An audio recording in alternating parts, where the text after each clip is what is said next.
ദൈവത്തിലുള്ള വിശ്വാസം ഒരു ദൈവ പൈതൽ എക്കാലവും മുറുക്ക പിടിക്കണം. ഞാനൊരു വചനം വായിച്ചു കേൾപ്പിക്കാം. എബ്രായർക്ക് എഴുതിയ ലേഖനം 3-ാം അധ്യായം 14-ാം വാക്യം. ആദ്യ വിശ്വാസം അവസാനത്തോളം മുറുകെ പിടിച്ചുകൊണ്ടാൽ നാം ക്രിസ്തുവിൽ പങ്കാളികളായി തീർന്നിരിക്കുന്നുവല്ലോ. ഒരു മനുഷ്യൻ ആദ്യ വിശ്വാസം അവസാനത്തോളം മുറുകെ പിടിക്കണം. ചിലർ ദൈവത്തിൽ വിശ്വസിക്കും, അത് ചിലപ്പോൾ 1-2 ആഴ്ചയായിരിക്കും ആ വലിയ വിശ്വാസം, പിന്നെ ആ വിശ്വാസം നഷ്ടപ്പെട്ടു. വിശ്വാസത്തിന്റെ എതിരാളി അവിശ്വാസമാണ്. എല്ലാ മനുഷ്യനിലും ഒന്നുകിൽ വിശ്വാസമുണ്ട്, അല്ലെങ്കിൽ അവിശ്വാസമുണ്ട്. അവിശ്വാസത്തിന്റെ സഹോദരനാണ് സംശയം.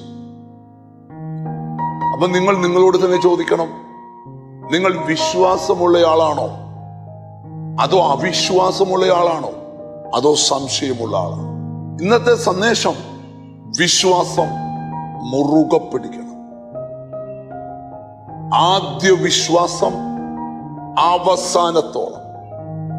പൗലോസ്ലീഹ തന്റെ മരണത്തോട് അടുക്കുന്ന സമയത്ത് നല്ല പോർ പൊരുതി ഓട്ടം തികച്ചു എന്ന് പറയുന്ന ഭാഗത്ത് പറയുന്നുണ്ട്, ഞാൻ വിശ്വാസം കാത്തു.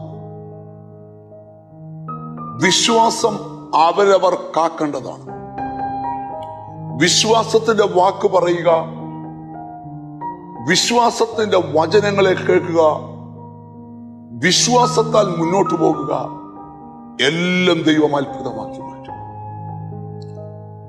അപ്പൊ ഇവിടെ വചനം നമ്മളെ പഠിപ്പിക്കുകയാണ്, വിശ്വാസം മുറുക്ക പിടിക്കണം. ചിലരുടെ പരാജയത്തിന് കാരണം വിശ്വാസം ചോർന്നു പോയതാണ്. ചിലരുടെ ജീവിതത്തിന്റെ തകർച്ചയുടെ ഭാഗം വിശ്വാസം ചോർന്നു പോയതാണ്. ആ വിശ്വാസത്തെ തിരികെ പിടിക്കണം. പൗലോസ് പറയുക, ഞാൻ ആരെ വിശ്വസിച്ചിരിക്കുന്നെന്ന് ഞാൻ അറിയുന്നു, അവൻ എന്റെ ഉപനിധി, ആ ദിവസം വരെ സൂക്ഷിപ്പാൻ അവൻ ശക്തനെന്ന് ഞാൻ ഉറച്ചിരിക്കുക. അപ്പൊ ആരെയാ വിശ്വസിക്കുന്ന എന്നുള്ള അറിവ് നിങ്ങൾക്കുണ്ടാകണം. വിശ്വസിക്കാൻ പറ്റിയൊരു ദൈവത്തെയാ നിങ്ങൾ വിശ്വസിക്കുന്നത്. ഇവിടെ വചനം പറയുന്നത് ശ്രദ്ധിച്ച് അത് മുറുക്ക പിടിക്കണം. നമുക്ക് കണ്ണുകളെ അടയ്ക്കാം. ആദ്യ വിശ്വാസം അവസാനത്തോളം മുറുകെ പിടിക്കണം.